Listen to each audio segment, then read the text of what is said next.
Good morning, sir. This is my final activity number 1. Authentication Foundation, Basic Security Implement,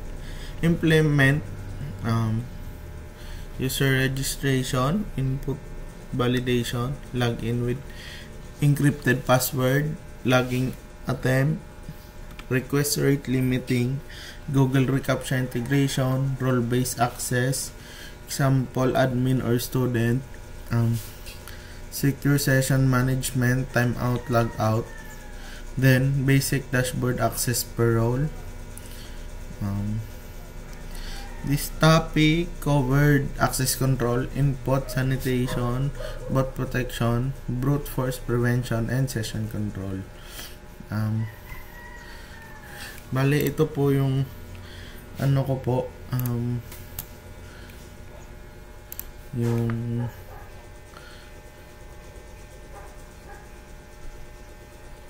simple web. Bale, register muna tayo. Halimbawa, yan.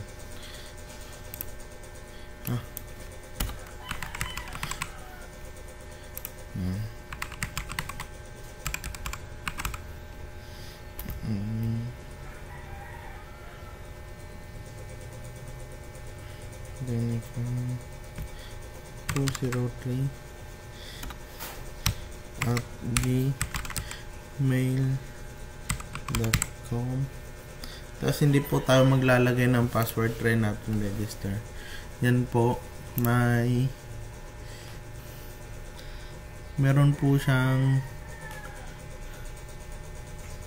validation na need mag-input ng password. Kasi hindi po ako naglagay ng password. Then lagay tayo.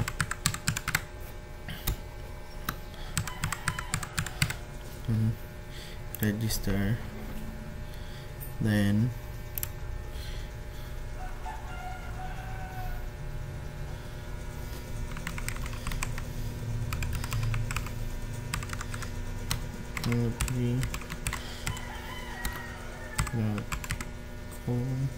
try natin. Tapos password.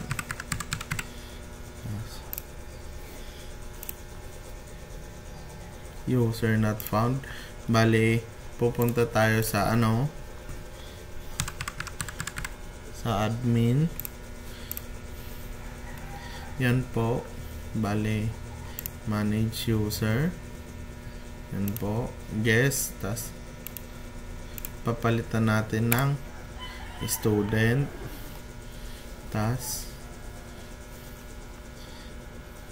Tapos po pag log out, yun po palang sa session management. Pag na log out, yan po hindi na po babalik doon sa dashboard pag binalik ko. Access denied. Then try natin login ulit yon. Pleading. Yan.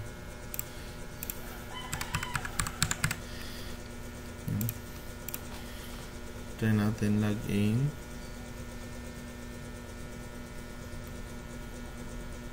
Yan po, school student dashboard. Dahil inassign ko po siya na role niya is student, then student panel lang yung nagpapakita pag ka-login niya. Tapos try natin yung sa brute force prevention po. Ito po. Tas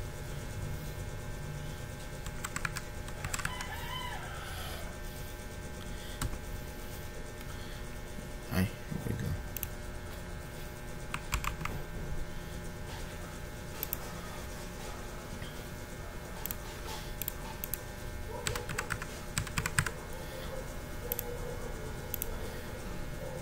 Yan po, incorrect password attempt. Yan po pala yung ito po, request rate limiting. nagkaroon siya ng limit kung ilang attempt lang. Tapos po, yung ulitin natin. Tapos,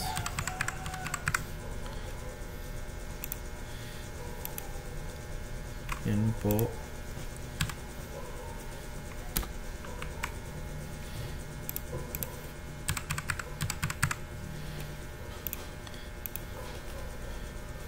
Account lock after 3 failed attempt. Yan naman po yung sa brute force prevention.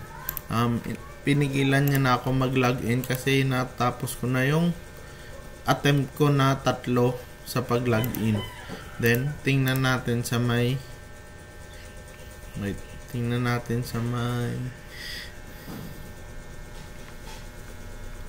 admin.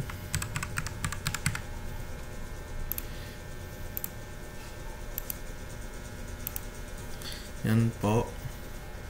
As view logs. Yan po pinakita. John Doe failed attempt 3 beses. Yan po.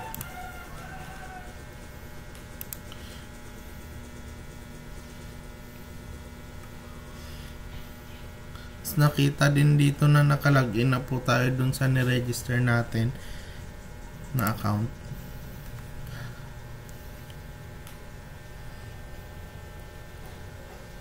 Tapos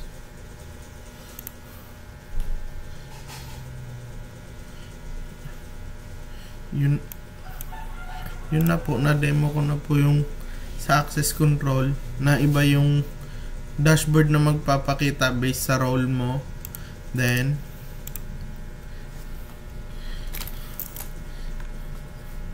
yung sa reCAPTCHA,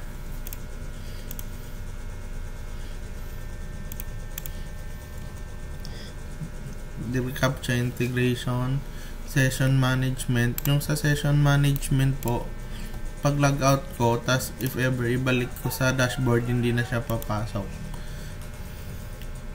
Yan po. Rekta lang siya sa login. Tapos yung sa reCAPTCHA naman po,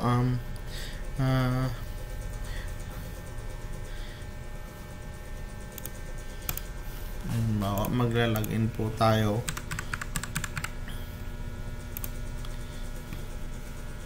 Bicycle.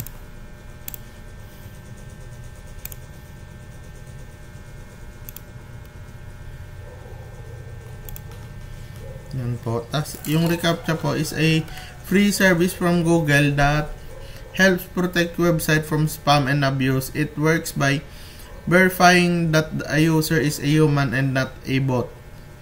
Often through simple challenges like clicking checkboxes or identify object in image. Yun po yung sa reCAPTCHA po.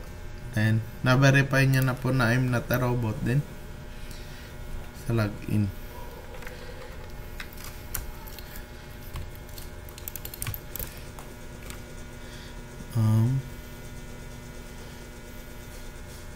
Yun lang po, sir. Thank you.